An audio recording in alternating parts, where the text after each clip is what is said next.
వాళ్ళని పునాది చేసి ఎదగాలని, కడిగే వాళ్ళని హితులుగా తలచి ముందుకెళ్ళాలని.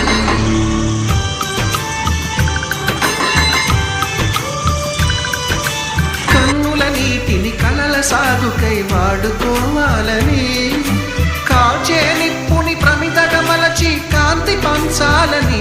గుండెతో ధైర్యం చెప్పింది, చూపుతో మార్గం చెప్పింది, అడుగుతో గమ్యం చెప్పెను నేనున్నానని, నేనున్నా